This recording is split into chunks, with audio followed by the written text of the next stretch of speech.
Friend, welcome to my channel. आज हम लोग इकोनॉमिक्स पढ़ेंगे। इकोनॉमिक्स में जो बहुत इम्पोर्टेंट चैप्टर है वो है बजट। बजट के बारे में आज हम लोग पढ़ेंगे। और अगर आप मेरे चैनल पे नए हैं तो सब्सक्राइब कर दीजिएगा, लाइक कीजिएगा और शेयर करना बिल्कुल मत भूलिएगा। और ये वीडियो लास्ट तक ज़रूर देखिएगा। ये बजट का क्वेश्चन हर साल यूपीएससी, जेपीएससी या फिर टेट हो या फिर आप हाई स्कूल के एग्ज़ाम दे रहे हो, इकोनॉमिक्स आपका सब्जेक्ट है, उसमें भी एग्ज़ाम में इससे क्वेश्चन आते रहते हैं। चलिए फिर बजट के बारे में हम लोग पढ़ते हैं। बजट को हम लोग दो भागों में बांटेंगे। पहला परिभाषा, दूसरा आय और व्यय। परिभाषा, बजट की उत्पत्ति लैटिन भाषा से हुआ है। ये भी कई बार क्वेश्चन आता है, एक लाइनर क्वेश्चन भी दे देगा, जैसे हाई स्कूल में भी दिया था। बजट की उत्पत्ति किस भाषा से हुई है, तो लैटिन भाषा से हुई है। ये दूसरा है, बजट की शाब्दिक अर्थ चमड़ा का बैग होता है। जब हम केंद्र और राज्य में बजट पेश होता है तो उस समय चमड़ा के बैग में ही बजट रहता है और मंत्रालय वित्त मंत्री वो बजट प्रस्तुत करते हैं। और ये चमड़ा का बैग, रंग का कोई अंतर नहीं होता है कि कौन सा रंग रहेगा, रेड, ब्लैक, ये कोई भी रंग का बैग रहता है, लेकिन हाँ चमड़ा का बैग रहता है। ठीक, राज्य में वित्त मंत्री बजट को प्रस्तुत करते हैं और केंद्र में वित्त मंत्री बजट को प्रस्तुत करते हैं। केंद्र में संसद में ये बजट प्रस्तुत होता है और ये राष्ट्रपति के उद्देश्य से होता है। और राज्य में विधानसभा में ये बजट प्रस्तुत होता है और ये राज्यपाल के उद्देश्य से होता है। ठीक है।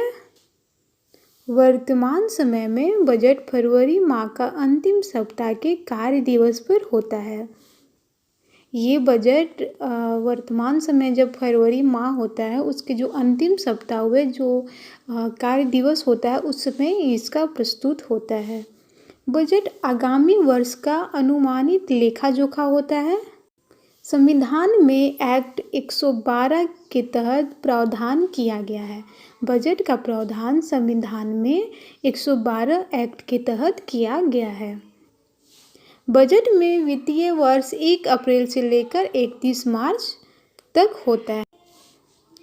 अब ये लेखा जोखा क्या है? लेखा जोखा भी दो तरह का होता है, एक आय होता है, एक व्यय होता है। आय मतलब जो संपत्ति को बेचकर जो पैसा होता है वो प्राप्त होता है, वो आय प्राप्त हो रहा है। और व्यय जो सरकार को मशीन लेने या मतलब कुछ भी सर्कार कोई चीज़ ले रहा है, कोई व्यवसाय करवाने के लिए मशीन ले रहा है तो सरकार का व्यय हो रहा है। ठीक है। आय, सर्वप्रथम कर्ज का बोझ बढ़े तो आय हो रहा है और परिसंपत्ति का घटना भी आय ही कहलाता है। मान लीजिए आप किसी से कर्ज ले रहे हैं और कर्ज आपका बढ़ रहा है तो वो भी आय ही कहलाएगा और परिसंपत्ति का घटना भी आय ही कहलाएगा। ठीक है। व्यय, कर्ज का बोझ कम होना व्यय कहलाता है। मान लीजिए आप कर लिए हैं और कर्ज फिर आप दूसरे को दे दिए, कर्ज आपका कम हो रहा है तो व्यय कहलाएगा। और परिसंपत्ति का वृद्धि होना भी व्यय कहलाएगा, वृद्धि होगा तब भी व्यय कहलाएगा। और परिसंपत्ति का घटना क्या कहलाएगा? वो आय कहलाएगा। ठीक है। देखिए, बजट 3 तरह से प्रस्तुत किए जाते हैं। एक होता है पिछला वर्ष, दूसरा होता है चालू वर्ष और तीसरा होता है आगामी वर्ष। पिछला वर्ष मतलब वास्तविक आंकड़ा देता है, मतलब पिछला वर्ष में कितना कहाँ पे सरकार का बजट गया है उसको दर्शाता है।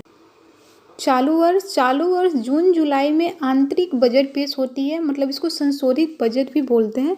मान लीजिए कोई बोला कि अगर हम कृषि में हमको ज़्यादा बजट नहीं लगाना है, कृषि को कम करना है और फिर दूसरे खर्च जैसे शिक्षा में ज़्यादा बजट लगाना है तो उसमें संशोधित होता है, जून जुलाई में होता है। ठीक है। आगामी वर्ष मतलब आने वाले साल का अनुमान लगाता है कि मतलब आने वाले साल में मेरा बजट इतना रहेगा, इतना खर्च होगा, सरकार का इतना खर्च होगा, तो वो आगामी वर्ष कहलाएगा। आय भी दो तरह से होते हैं, एक कर यानी टैक्सेस और दूसरा अन्न। अन्न में आपका हो गया लोन लेना या परिसंपत्ति को बेच देना, वो अन्न में आ जाएगा। और टैक्सेस मतलब जो आप कर दे रहे हैं सरकार को वो आय में आएगा। और कर भी दो तरह से होता है, एक प्रत्यक्ष कर और एक अप्रत्यक्ष। डायरेक्ट टैक्स और इनडायरेक्ट टैक्स।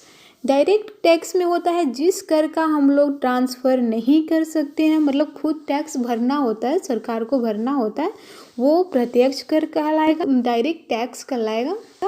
और अप्रत्यक्ष कर जो एक से दूसरे पर रूपांतरित कर देना, उसको अप्रत्यक्ष कर कहते हैं। जैसे मान लीजिए कोई कोचिंग क्लासेस खोला है, तो कोचिंग क्लास को भी जो खोला है उसको भी कर देना रहता है, टैक्स देना रहता है सरकार को।